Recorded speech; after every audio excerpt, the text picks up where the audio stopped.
We call it the PeAR bat because it's named after the bat we are inspired after. It uses ultrasonic sensors for obstacle avoidance.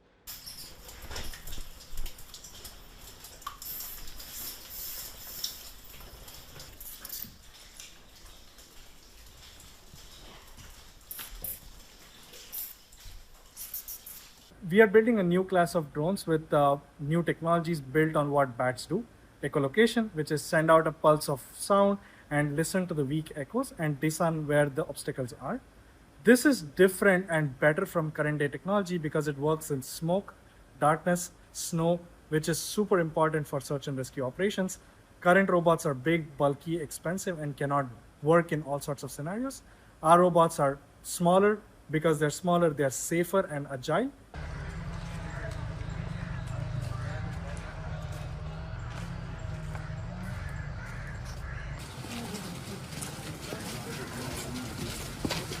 कितना पानी है? ज़रा ना video बनो बस है.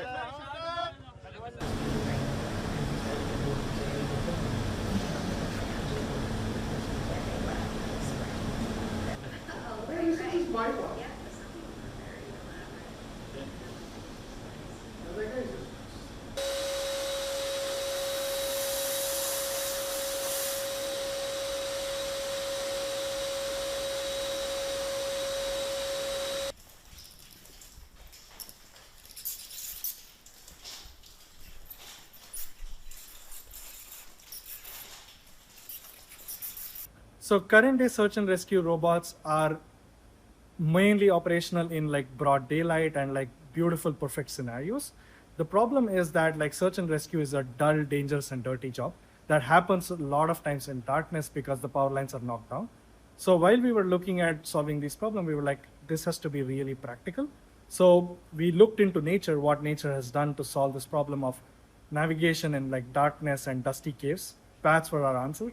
So we think bats are cute and they can actually help us unravel this solution to search and rescue in the really harsh conditions.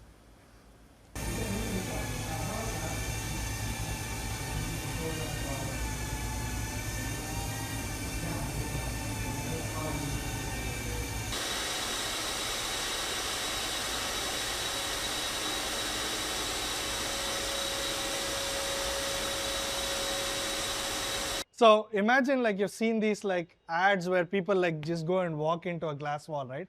When it's perfectly clear, you don't see it. And that's exactly what the current day robots are. The problem is that you have like cameras like our eyes or like LiDARs which work similar to our eyes, and it will go through this glass wall.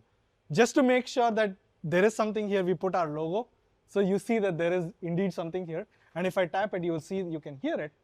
And that's exactly what this is trying to do. It's trying to do that with sound.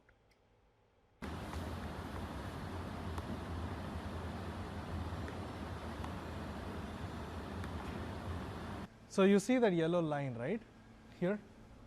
This yellow line is basically representing where the obstacle is. Right now the propellers are off, so it's beautiful, and there's a beautiful yellow line. Yeah, you'll see that like it's super noisy. And of course, like with our filtering method, you'll see that it's a lot more cleaner than that. And like we have two different methods here. So one of the main challenges we had to overcome was the noise from the propellers itself. The propellers on a smaller robot generate sound at the frequency we are operating at. That is basically like you're trying to listen to your friend, but somebody's shouting at you at the same thing, but 10 times or 20 times at the volume, right? Our goal was to figure out how to do that. So we came up with a solution which is a combination of hardware and software to do that.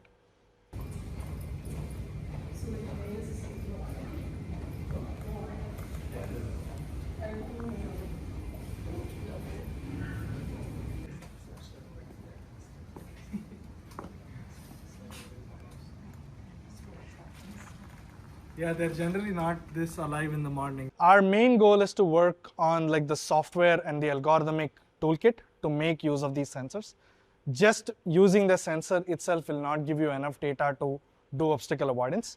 We are working on like how do you build like the hardware. We talked about the black shield here, right? Which is isolating the noise. That's a contribution we have.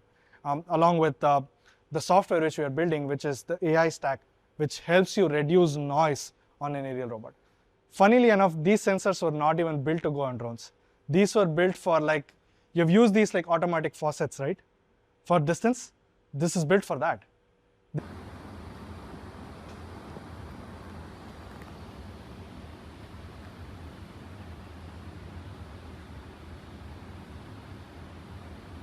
other robot you want to show?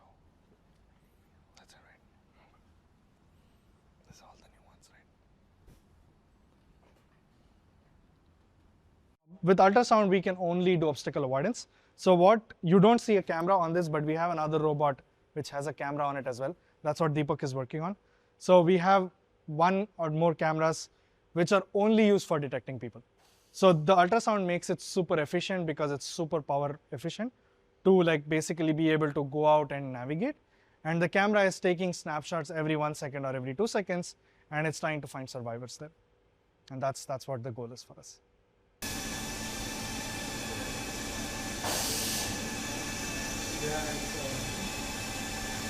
Because for us, we are like, okay, we think of us as like perception roboticists, wherein we are focused on the sensing and the perception and the AI side of it. So we are testing that, and eventually, when colleagues come up with a better mechanical design which is more efficient, we can merge both of these things together to build a real life, quote unquote, a bat kind of robot.